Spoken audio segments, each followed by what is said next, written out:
Siempre he vivido la historia como una pasión, como algo muy cercano, aunque los hechos hayan ocurrido hace mucho tiempo y muy lejos de mi Francia natal.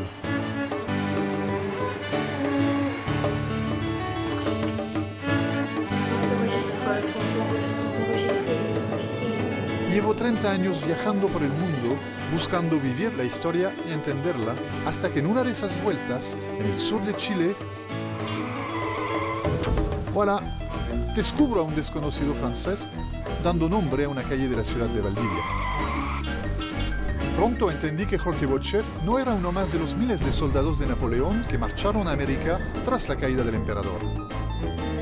Con él ya no estoy solo en mi viaje.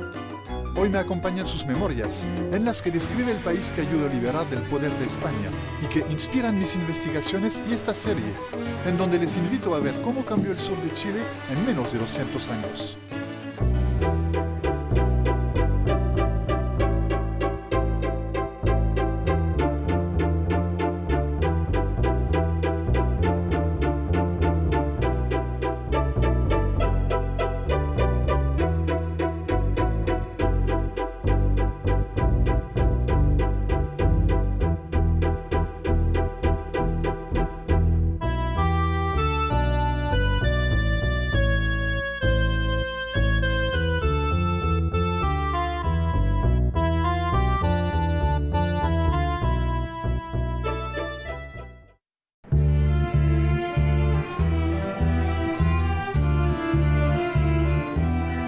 En el siglo XIX, lo que hoy conocemos como la región de los lagos tenía una importancia capital en la formación de Chile como nación independiente.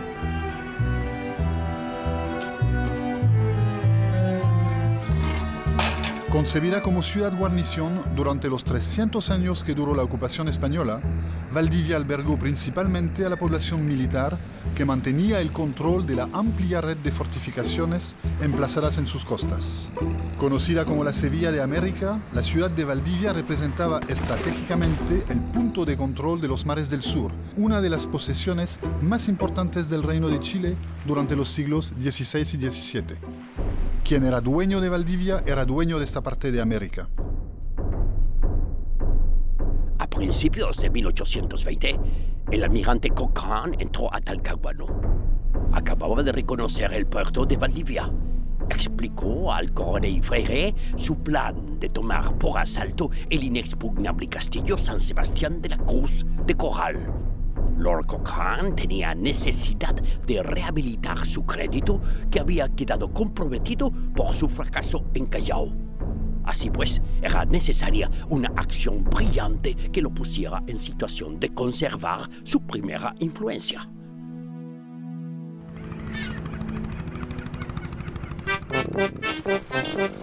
Al cabo de 4 días, la fragata Patriota estaba a 30 millas del puerto de Corral. Cochrane ordenó a Botchev que preparara la tropa para abordar una embarcación más pequeña. La fragata era conocida y daría la alarma a los realistas. En compañía del historiador militar Pedro Armazábal, nos dirigiremos al encuentro de los hombres de Cochrane y Botchev. Junto a ellos, reconstruiremos la toma del Gibraltar americano. Valdivia fue durante siglos una plaza muy codiciada. Ingleses, holandeses, piratas y corsarios merodeaban sus costas. Eso por ser un lugar estratégico como puerto de recalada al cruzar el estrecho de Magallanes o el Cabo de Hornos. Era el Gibraltar de América.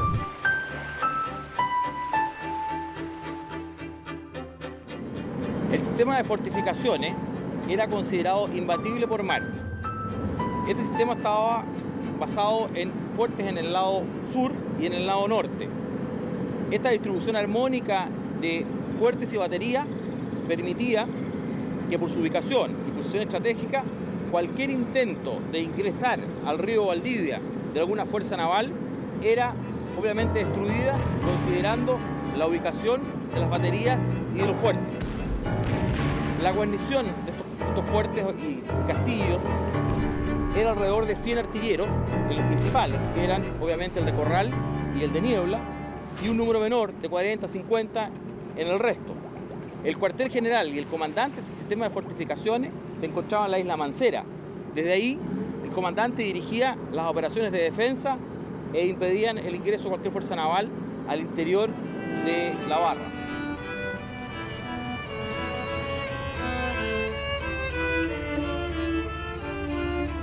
Para la naciente república no se trataba solamente de incorporar estos territorios, era más bien terminar con la presencia española en este país. De hecho, a eso habían venido esos oficiales franceses. Después de 10 años de combate con Napoleón, podríamos decir que es lo único que sabían hacer, combatir. Eran también hijos de la Revolución Francesa, querían vivir sus ideales y no lo podían hacer en Francia después de la vuelta de los Borbones en 1815. Por eso decidieron venir a Chile y ofrecer a este país su destreza, su experiencia. Pero además dejaron testimonios, memorias, entre las cuales podemos destacar las memorias del coronel Jorge Bocheff.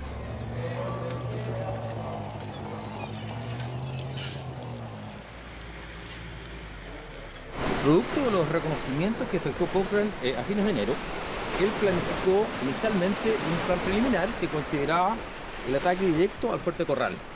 No obstante, existen informes militares que dicen que el talón de Aquiles de los fuertes es un desembarco por tierra.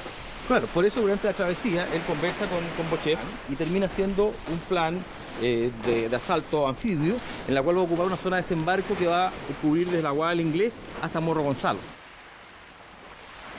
A las 4:30 llegamos a la entrada del puerto. La fragata tenía orden de no aparecer hasta el día siguiente. Nos acercamos francamente hasta poder hacernos oír a viva voz con la batería de la Guada. El almirante nos había ordenado responder que éramos españoles que veníamos en buques del rey desde Cádiz. Los españoles insistían en que pusiéramos un bote en el agua. Entonces, contrariamente a los textos que dicen que todo el mundo desembarcó en la Guada del Inglés, hay que imaginar un desembarque en varias playas, entre la Guada del Inglés y el Morro Gonzalo. Tenían 3 embarcaciones, aparentemente 20 hombres en cada embarcación. Claro, lo cual indicaba que había que hacer varios viajes entre los buques, el Montezuma y el Intrepio, a tierra, agruparse en tierra, aprovechar quizás estas locaciones, estas cuevas que hay aquí, para agruparse. El almirante desistió de atacar frontalmente y ordenó preparar las lanchas a sotavento. Al soltarse una de ellas quedaron en evidencia nuestras intenciones y de inmediato los cañones de los fuertes Inglés y San Carlos rompieron el fuego. Una bala atravesó el bergantín de lado a lado, llevándose a 7 de nuestros valientes hombres. Estos acontecimientos precipitaron el inicio de la operación anfibia. El desembarco y la fuerza destinada a conquistar la cabeza de playa era la infantería de marina al mando del mayor Miller.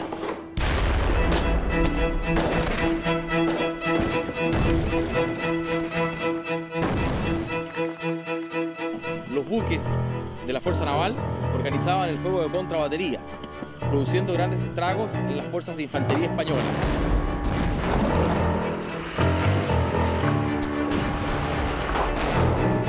Antes de desembarcar hice notar al almirante que había mucha gente en la Guada y que si tenía fortuna, con la oscuridad de la noche, de forzar el primer punto los conduciría a paso de carga hasta Corral.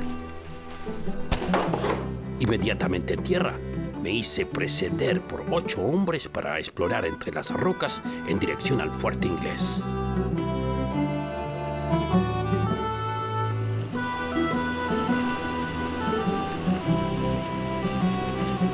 Lo interesante es que después del desembarque, Bocheff reagrupa sus tropas en la llanura y manda un grupo en adelante de 8 hombres, pero a su lado queda el cabo español preso. Personaje muy importante porque Bocheff no conoce los caminos y estamos en una zona de selva impenetrable. Este cabo juega un papel primordial en el ataque a la Guada del Inglés. Entré con cautela en la pequeña explanada que defendía a la Guada con una noche muy oscura.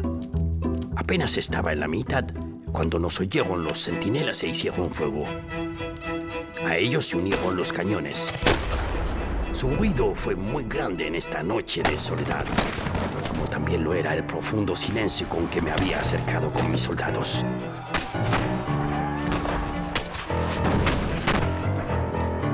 Ya estábamos muy cerca.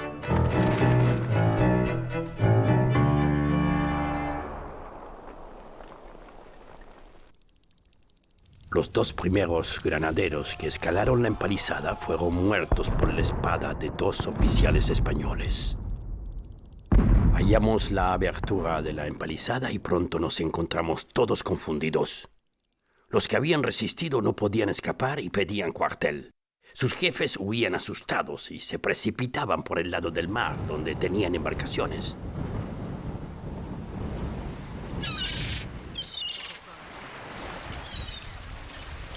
Estamos en el fuerte de San Carlos, considerado una posición estratégica por su ubicación, dado que es la fortificación más adelantada en relación al resto de las fortificaciones que están más retrasadas en el borde costero.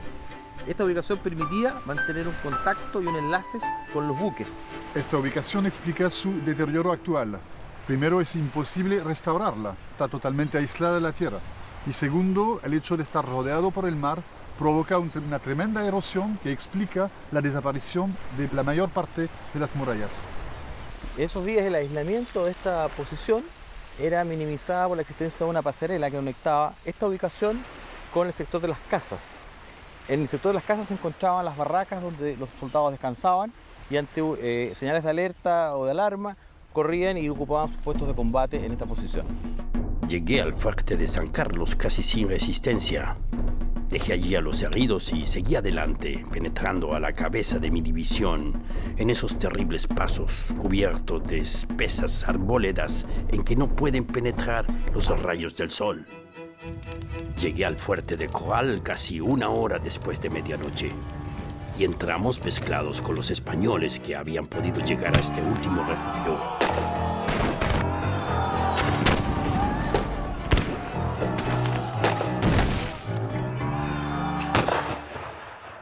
Rápidamente restablecí el orden.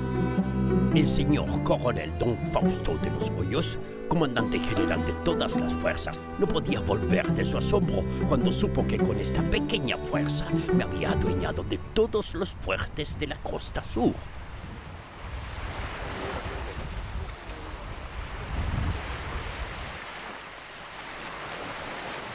Me queda una duda después de visitar todas esas fortalezas. Es cómo pudieron caer tan rápidamente y tan fácilmente. Uno de los fundamentos del plan estratégico elaborado por los patriotas considera el hecho de la sorpresa táctica del cuándo y dónde efectuar el desembarco y posteriormente el avance rápido, vertiginoso de la fuerza patriota en demanda de la conquista sucesiva de los fuertes. Esta acción va a ocurrir durante la noche, durante horas de oscuridad. De noche significa que los españoles no tenían ningún medio para comunicarse entre ellos, porque lo hacían en general a través de espejos y luces. Exactamente, y eso se ve dificultado porque los desplazamientos de los mensajeros a caballo o a pie, en la noche obviamente ven disminuida su ritmo de marcha y de desplazamiento. A la mañana siguiente, Lord Cochrane entra al puerto de Corral bajo el fuego cruzado de los fuertes de Niebla y Mancera. Acá en el fuerte de Niebla llegan desde Valdivia las tropas españolas y se encuentran con la fregata O'Higgins llegando en la bahía, una fregata con una línea de flotación muy baja. Ellos no sabían que la fregata había tenido un tremendo problema saliendo de Talcahuano y que estaba lleno de agua. Entonces, el resultado de todo eso, cuando ven la fregata, piensan que está llena de soldados y huyen hacia Valdivia, dejando libre la bahía y permitiendo a Cochrane tomar el control de todos los fuertes. Obviamente, ellos esperaban que en esta fragata O'Higgins viniera el resto de la fuerza de desembarco. Y ante nuevos refuerzos y ante una cantidad importante de tropas, ellos obviamente tenían que evaluar la situación para ver si mantenían los fuertes o se retiraban.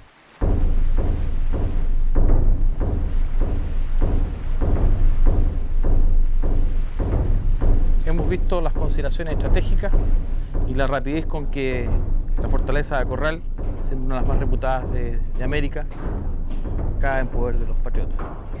Yo creo que hay un elemento que tenemos que agregar a todo eso. Esas fortalezas necesitan 1.300 hombres para defenderlas. Y el día del asalto hay solamente 600 presentes en las diferentes fortificaciones. El factor que gravitó es el poder naval, que en esos años había evolucionado la táctica para una supremacía de los buques por sobre las fortificaciones y sobre los castillos. Bastante irónico eso, porque ¿quién es el país que tiene la supremacía naval? Es Inglaterra, y un lord almirante inglés toma las fortalezas de defensa marítima de Corral a partir de un desembarco terrestre. Bueno, y así el antimural del Pacífico, el que por más de 200 años había disuadido a holandeses y a ingleses de atacarlo, cayó en poder de las manos patriotas.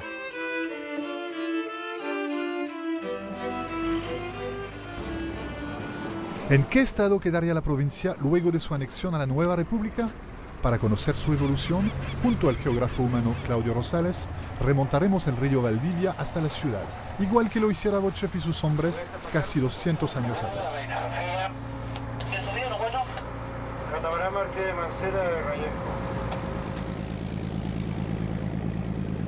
Este episodio marca el principio del control político de la región por el Estado chileno recién constituido. Valdivia en este tiempo es mucho más una ciudad guarnición que una ciudad comercial. Entonces la salida de 600 soldados españoles significa la ruina de gran parte del comercio y de la pequeña industria local. Un hecho que a mi juicio es súper importante, corresponde esencialmente a la escasa o mínima ayuda del gobierno central en relación, ¿no es cierto?, a apoyar estos espacios meridionales o espacios sureños. Un elemento no menor de esto es el primer informe de Bochev siendo gobernador de Valdivia a O'Higgins pidiendo finanzas para la región, lo cual es imposible por el Estado según la respuesta del director supremo. Si tuviéramos, por ejemplo, rescatar algo importante de lo que es la región de Valdivia en ese momento histórico, es sin duda el puerto de Corral, el cual a mi juicio aparece como un punto neurálgico muy potente para este futuro desarrollo regional de Valdivia. El 6 de febrero, la Moctezuma extendió su escalera en el muelle de la Plaza de Abastos, mientras se disparaba la salva real y eran echadas al vuelo las campanas de la iglesia. Esto indicaba el arribo del almirante Cochrane a Valdivia. La sociedad valdiviana patriota lo esperaba con el alcalde, que le dio la recepción, y las jóvenes como doña Margarita Carballo Plaza de los Reyes, vestida con la bandera de la Patria Nueva, fue la nota más bonita. A excepción de algunos criollos e intelectuales de ideas patriotas como Fray Camilo Enríquez, creador de la Aurora de Chile, el primer periódico que promovía la causa independentista, la gran mayoría teme el fin del antiguo sistema. Camilo Enríquez es el padre del periodismo nacional y él mandaba correspondencia a sus parientes para que sepan lo que estaba pasando en Santiago. Y por eso es que había patriotas acá. Incluso formaron una junta de gobierno en 1811 aquí en Valdivia, que duró poco porque los realistas la derrocaron. De regreso en Corral, el almirante me comunicó que iría a Chiloé a enfrentar al resto del ejército realista. Mon Dieu, qué estupidez. No pude hacer otra cosa que manifestarle mi asombro, expresándole que su plan me parecía imposible de realizar, que pondría en riesgo la vida de nuestros hombres y, lo que es peor aún, estaríamos expuestos a perder todo el terreno ganado. Me contestó que iría con Miller y que yo debía quedar a cargo de la plaza de Valdivia. Ça y est, mon. Alors. Para mí, el héroe de la toma de Valdivia, y yo creo que para muchos, es Bochev. Se abrió paso, como sabemos, desde la Guada del Inglés hacia Corral. Y Cochrane llegó al día siguiente, entró a la bahía y ya estaba la bandera de la patria estaba en el castillo. Varias veces había preguntado al almirante Lord Cochrane qué pensaba hacer de la plaza de Valdivia al ver que mandaba transportar todos los recursos a bordo de las embarcaciones. Me confió entonces la defensa de la provincia y para eso me dejó 1.000 pesos. No había réplica. Me vi entregado a mí mismo. Bochev conoció a doña Teresa, nieta de don José Antonio de Rojas, el precursor de la independencia. Su deseo era casarse cuando le dieron la orden de que viniera a Valdivia nuevamente, porque habían asesinado al gobernador Cayetano Letelier. Bochev, con ese matrimonio, se integró a la sociedad chilena. Y como tú dices, los hijos don Jorge y don Manuel Después tuvieron una trayectoria política bastante buena, hasta diputados en el Congreso.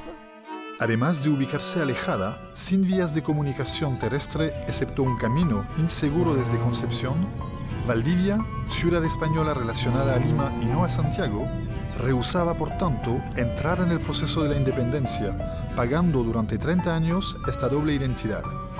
Es solamente a partir de la colonización alemana que podemos hablar de la integración de la región al territorio nacional. Es imposible hablar de colonización alemana sin hablar de Vicente Pérez Rosales. El gobierno lo contrató para organizar esta colonización. Viene como a aglutinar la idea central de que era necesario integrar el territorio a través de una inyección de población extranjera. Filippi fue encargado por el mismo gobierno de Bulnes para ir a Alemania a hacer propaganda, digámoslo así, concertar la venida de los alemanes que estaban en un problema político, la revolución de 1848, que les quitó las libertades. Entonces don Carlos Ambante empezó a juntar gente. Al principio pensaron irse a Estados Unidos. Finalmente ellos decidieron irse a Sudamérica y especial a Chile. Ellos venían de Europa, ya estaban en la revolución industrial en Europa. Acá era vivir como a la intemperie. Cuando los colonos alemanes llegan a Valdivia, llegan cada uno con su savoir-faire, como se dice en francés, cada uno con su especialidad. Entonces, bueno, uno sabe que se desarrollaron cortiembres, destilerías, cervecerías, pero ¿qué otras actividades desarrollaron acá? Mueblistas, zapateros, carpinteros, joyeros, comerciantes. Y todo eso, digamos, unido a la fuerza empresarial y sobre todo al empuje que traía y las ganas de hacer las cosas, hicieron que esto se desarrollara muy fuerte en Valdivia. Aquí en Valdivia fue la creación de industria aprovechando la materia prima de la naturaleza, el río maravilloso. Así que ellos en realidad le dan un impulso grande al mismo tiempo que el desarrollo económico, industrial, con los astilleros, decía, con la industria maderera que ya existía desde la época de la colonia. La cervecería, pues.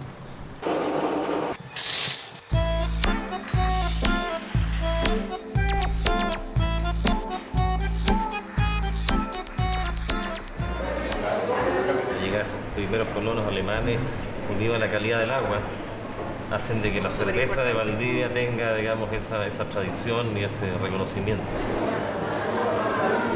La verdad que la familia es muy antigua, de 1850 llegó mi tatarabuelo, Hermann Riemann, llegó con Carlos Ambante, de ese gran colono a Valdivia.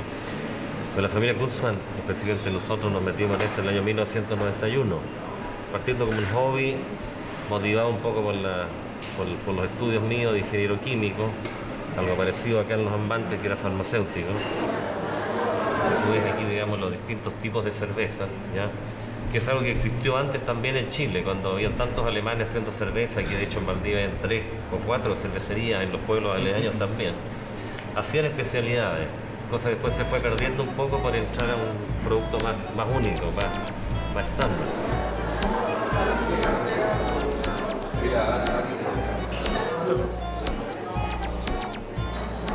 Ya hemos visto llegar los alemanes, los hemos visto instalarse. A mí me interesa entender un poco cómo reaccionó la población local y cómo se integraron esos alemanes en Valdivia. Sí, al principio hubo un resquemor, ¿no es cierto?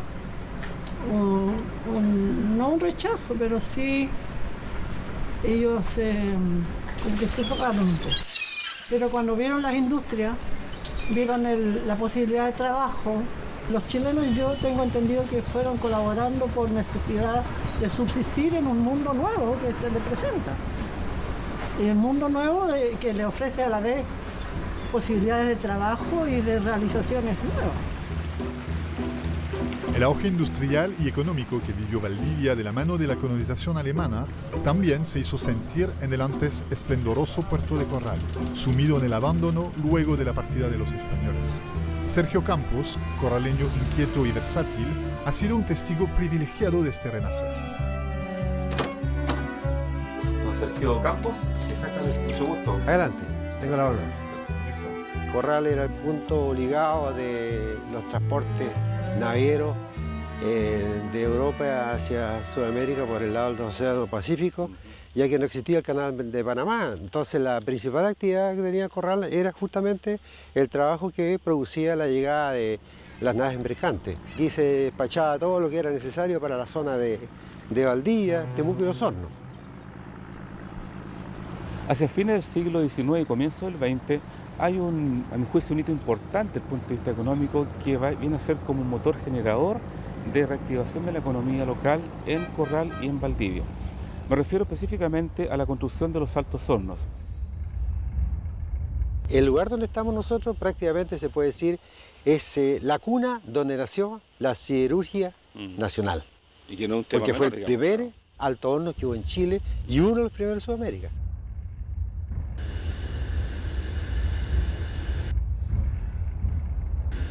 En ese tiempo el mejor fierro dulce que había en el mundo era el sueco, porque tenían grandes cantidades de montaña y utilizaban para la fusión carbón de madera. Y como allá se terminaron los bosques, entonces los franceses, con muy buen ojo, vinieron a Chile, de tal manera que en el año 1886 el gobierno les otorgó la facilidad necesaria, comenzaron la construcción de la planta hasta el año 1908, cuando ellos sacaron su primera colada. Trabajaron 3 o 4 años porque en 1911 ya paralizó la planta. El año 33 salió la primera colada ya producción chilena. Este periodo de bonanza de los Altos Hornos, que implicó obviamente una importante dinámica de flujo de embarcaciones, de movimiento de población, de crecimiento, incluso de prosperidad económica para la población local, va a tener, yo diría, un proceso también lamentablemente de decaimiento, sobre todo cuando se inicia la Segunda Guerra Mundial. Entre el año 39 y 40, aquí en Chile existían los famosos almacenes Warren, y estos compraron la producción de Corral, con el apoyo del gobierno de entonces, para entregársela al gobierno de Estados Unidos. En este sentido es importante destacar que Chile participó como un país aliado. Gran parte de las exportaciones que Chile hacía, fundamentalmente minerales, fueron en este caso valorizados por debajo del precio de mercado. El año 48, 49, 50, el gobierno tenía que estar subsidiando esta planta para pagar sueldos y jornales. Hasta que el año 50 pasó a mano de CAP. Se había terminado la vida útil de las instalaciones.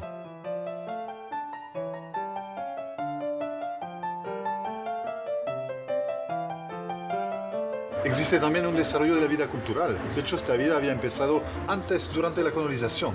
¿Qué aportaron los alemanes a nivel cultural? Introducen elementos nuevos. ¿Cómo qué? Por ejemplo, la literatura y la música de Europa. Guillermo Fricke es el representante de la música, se puede decir, en la colonización. Es imposible hablar de vida cultural en Valdivia y de la relación con los alemanes sin hablar de la imagen. El fotógrafo Enrique Valk fue uno de los primeros en Chile a utilizar fotografía en Valdivia. Y en 1917, la Valdivia Film Company produce la primera película panorámica en Chile. Hay otro sector en el cual los alemanes a nivel cultural tienen una tremenda importancia, es la educación. Ya el gobierno de Bulnes se había preocupado de la educación después del gran movimiento cultural de 1842, ¿no es cierto? Hubo una explosión de escritores chilenos, entonces ese movimiento cultural exigió educación.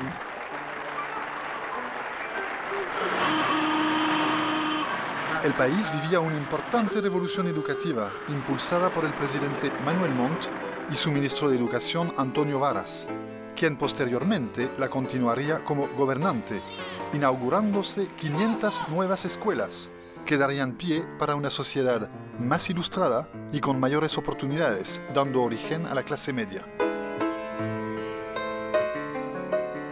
Cuando los alemanes llegan, ven que era necesario continuar con este proceso, pero al mismo tiempo mantener el cordón umbilical de su cultura a través del idioma y a través de colegios.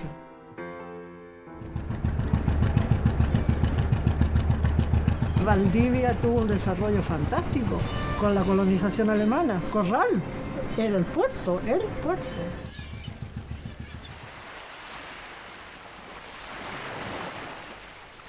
habíamos 3 ayudantes químicos. Entonces hacíamos turno de 8 horas, de 8 a 4, 4 a 12, 12 a 8. Entonces en la noche, cuando me tocaba de 12 de la noche a 8 de la mañana, me quedaba tiempo para meter a la oficina de laminación, había una máquina de escribir, y ahí empezaba con la clásica. Con el dedito. Con el dedito. Hasta que aprendí a escribir a máquina. Y siempre tuve buena reacción yo.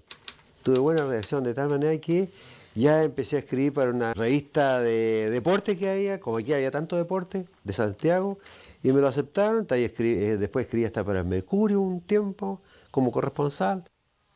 Antes no había escuela, no había especialización. Usted tanto tenía que atender una señora que estaba en el hospital teniendo guagua como asistiendo a ella a un combate de boxeo o un incendio. Y eso era importante porque le da a uno la oportunidad de convivir con todas las actividades del pueblo. La vida activa era socialmente los bailes, las kermés.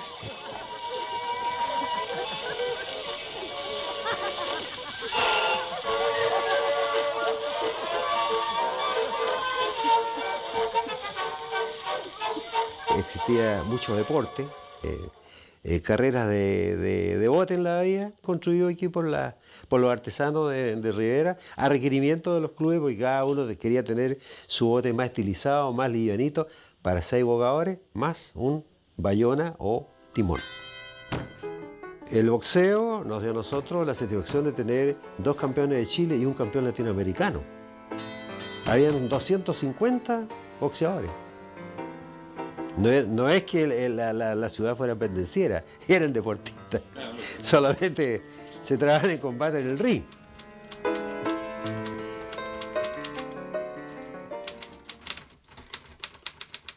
Porque a mí siempre me gustaba la música, me sigue gustando, ojalá hubiera una orquesta en Corral, yo la integraría. La música adopta, escucharla un poquito nomás, me gusta más la música popular.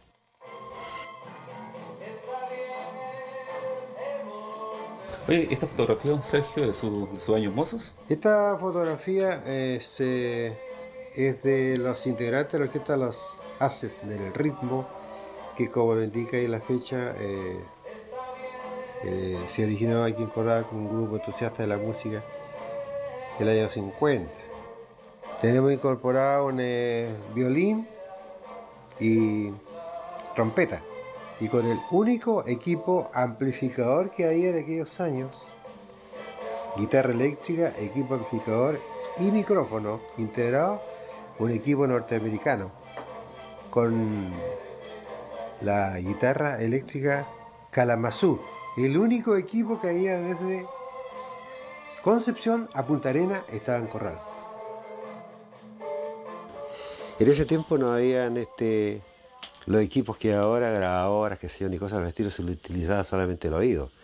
Afortunadamente nosotros teníamos un director de orquesta que le bastaba escuchar una pieza de música y era capaz de reproducirla al instante en 2 tercios. Los días sábados, en la tarde nos reuníamos todos, escuchábamos una radio de Buenos Aires, LR3, Radio Belgrano de Buenos Aires. Lo que nos interesaba a nosotros era que eran 3 horas de música. Y nosotros sintonizábamos y cuando nos gustaba un tema, ya decía el director, oreja con esto. Entonces, todos calladitos. Y enseguida se paraba la radio y empezábamos a sacar la música. A veces está con letras.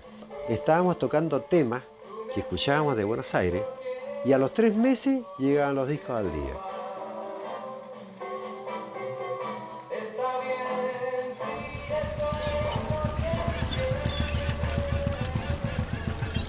Así que nos encontramos a principios del siglo XX, esplendoroso, pujante. Pero desgraciadamente hubo una desgracia mayúscula que fue el gran incendio de 1909.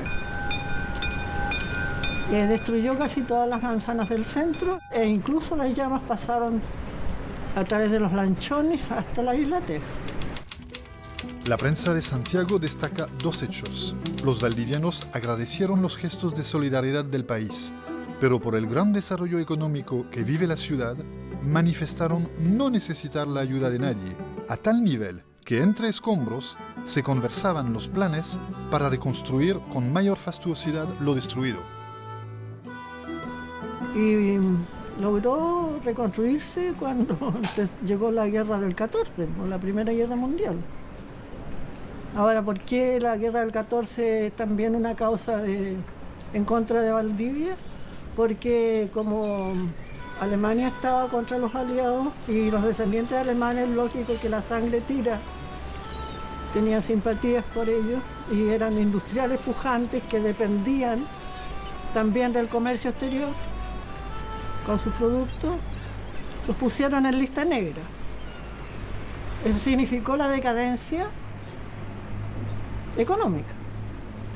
Además, en 1914, no me quiero olvidar, se abrió el canal de Panamá y los barcos que pasaban por el sur y que tenían que obligadamente pasar por Corral dejaron de hacerlo.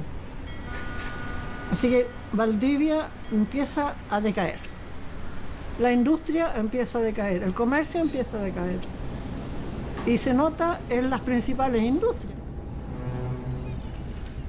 El apogeo que tenía Corral con la bahía llena de buques, la usina trabajando, 400 hombres trabajando en faenas marítimas, las faenas que tenía Alto Sondo en Quitaluto con 600 hombres más, aparte que eran miles de hombres que estaban ganando dinero. En ese tiempo se creía que eso era eterno, que nunca se iba a terminar. Pero la caída de Alto Sondo, ¿qué es lo que causó? También la caída económica de Valdivia en parte. Terminada la Segunda Guerra Mundial, comenzó el descenso paulatino de la llegada de recaladas de buque aquí. Eso ya causó el cese de actividades para mucha gente y naturalmente que se fue de Corral, emigró.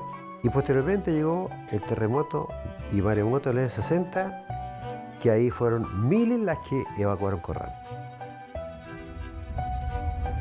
El terremoto del 60 prácticamente terminó con los planes que debían de reutilizar la industria para producir repuestos de alto tonelaje para la industria del cobre.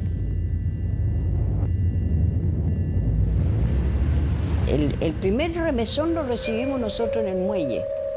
El barco empezó a vibrar y a tiritar, así como se dice cuando el vapor marcha atrás. Usted miraba hacia Corral y veía que las casitas rodaban, los muelles y todo. Mire, se armó un desbarajuste tremendo ahí.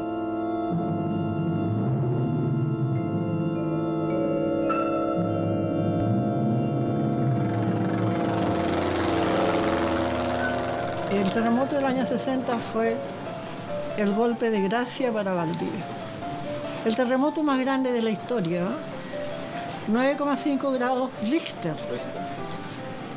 O sea, no ha habido ningún otro igual. El epicentro se localizó frente a la costa de Valdivia, 100 kilómetros mar adentro, siendo percibido en todo el cono sur de América, principalmente en 13 de las 25 provincias existentes en este momento en Chile, siendo Valdivia la más afectada.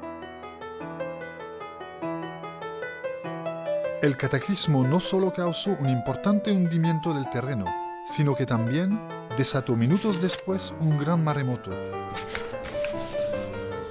Yo digo, a mí que me gustaba siempre sacar tantas fotos, que me gustaba sacar fotos. Ese día yo no sé por qué, algo no sé, me decía algo que no me eché la máquina al bolso. Y creo que no hubiera sido capaz tampoco en esa circunstancia, no hubiera sido capaz de tomar fotos. Un lindo día fue eso, precioso, mucho frío se hacía. Las cadenas de la boya, más la cadena de nuestro buque, se enredaron de tal manera que damos al garete inmediatamente. Chocamos el barco Santiago, que estaba en el muelle francés atracado, y pasamos por encima del muelle, donde está el muelle de Corral ahora. Por encima de ese muelle anduvimos nosotros por todo el camino, anduvimos paseando ahí en vapor y todo, mar afuera. Viera usted las casas como flotaban alrededor de nosotros. Y hombres montados encima de los techos. Yo no pensé nada, yo miraba nomás y miraba consternada. Yo decía, por Dios, de esto tenemos que salir. Nos íbamos contra el Canelo también, afortunadamente alcanzó a salir muy a tiempo el Canelo y se fue en dirección a Los Molinos, cerca de Niebla, ahí quedó. Y dio la vuelta y como la marea estaba subiendo, vino aquí a parar a Cancagual, a donde está hundido ahora.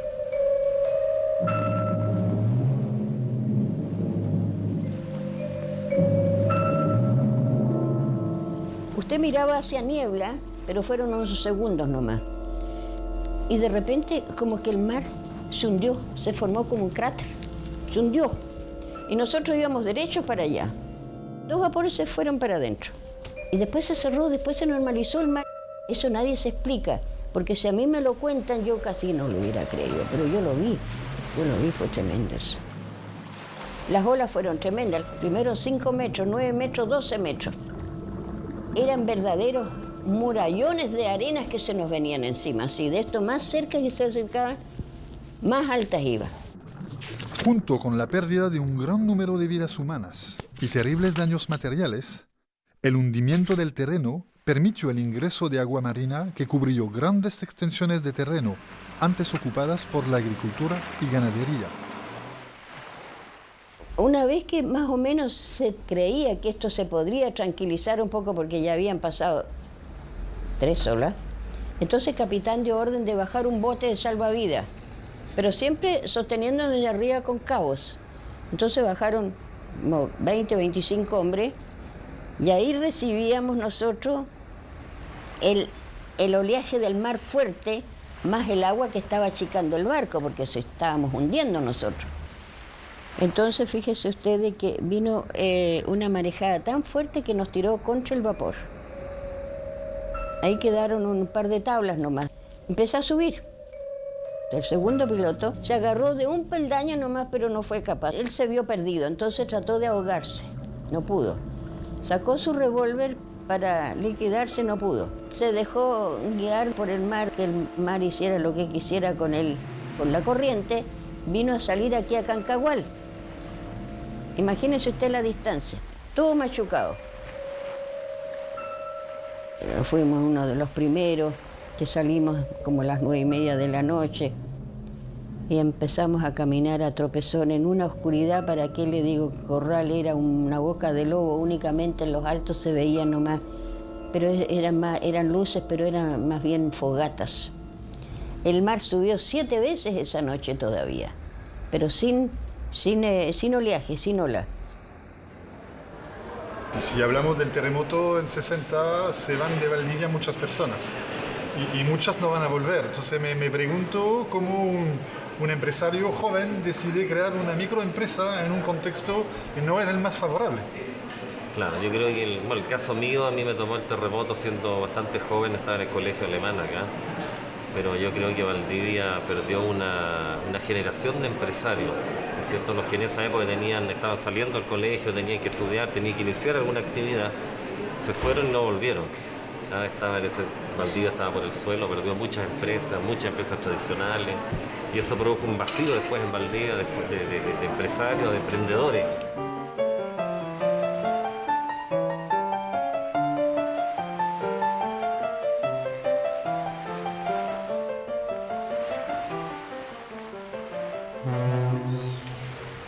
Debido a la bonanza que tuvo Corral económica, nunca se pensó en el futuro. Nunca se habló de hacerle un camino a Corral en aquellos años. Todo estaba supeditado al tráfico fluvial. Aquí existían empresas muy poderosas del lanchaje. Y esas fueron las principales trabas que existieron siempre cuando se trataba de hablar de una vía caminera. Era imposible contar con un camino por la oposición de ellos. La economía de Corral está toda en base a las inversiones que se hacen en Valdivia. Aquí no se gasta un fósforo que no se compre en Valdivia. Entonces, si Corral no tiene entrada, Valdivia por supuesto que el comercio tampoco. La comunidad valdiviana se ha dado cuenta de que un puerto es el pilar de desarrollo de una franja de territorio tan amplia como es la provincia de Valdivia. Fíjese que Corral está ocupando en este momento un lugar equidistante entre Talcahuano y Puerto Montt. ¿Qué más se quiere Valdivia? Tener un puerto bien habilitado. Pero lamentablemente antes nunca se pensó eso. Siempre Valdivia quería llevar los buques a tenerlos acoderados a sus muelles en Valdivia. Sí, la tendencia mundial ya en ese tiempo era de hacer las embarcaciones cada vez de mayor capacidad de tonelaje para bajar costos. Aquí acaba de zarpar hace un par de días atrás un buque que cargó 58.000 toneladas de chip. ¿Cuándo iba a subir un buque de 58.000 toneladas al día? Y eso no sé, antes los valdivianos nunca lo pensaban eso. Este puerto hay que recuperarlo, hay que darle la importancia que tiene, porque Valdivia no tiene otra salida. La única salida que tiene es por Corral. Yo creo que es el pilar futuro de la provincia de Valdivia. Hemos visto cómo Valdivia entra en la historia nacional a partir de la toma de Ochef. Hemos visto cómo los alemanes llegan acá y transforman esta ciudad a partir de la multiplicidad de empresas que crean acá. Hemos visto cómo esta ciudad cae después del terremoto, pero hemos visto también cómo logra mantener su rol de capital cultural. Lo que me gustaría entender es por qué no mantiene su rol de capital económica. Por un lado está lo del terremoto del 60, que tuvo un impacto muy fuerte en Valdivia, especialmente con lo que tiene que ver con el tema de la migración. Hay un segundo elemento que tiene que ver con la construcción de la carretera longitudinal sur, en este caso, que también tuvo un impacto muy importante, sobre todo en términos de accesibilidad hacia Valdivia. Y finalmente está el tema de que Valdivia dejó de ser cabecera regional. Entonces, en función de todo eso, ¿cómo podemos imaginar mañana la transformación de Valdivia en capital de una nueva región? Requiere un conjunto de factores asociados. ¿Cuáles? Entre otros, por ejemplo, está el soporte de un ambiente natural que dé, ¿no es cierto?, un eventual desarrollo de esta región. En segundo lugar está el ambiente construido, o sea, toda una infraestructura que esté de acuerdo con esta cabecera regional. Está el tema también de la población, o sea, un contingente de población que permita tener mano de obra cercana y que permita, obviamente, a partir de ello, tener personas que desarrollen iniciativas, sobre todo a nivel empresarial. Entonces, hay unos de esos factores ya existen y los podemos considerar como positivos, pero otros todavía falta mucho para llegar a eso. Hoy día, ¿no es cierto?, hablar de que efectivamente Valdivia sea una futura región, yo diría que todavía está, o falta tiempo todavía de maduración de muchos de esos aspectos.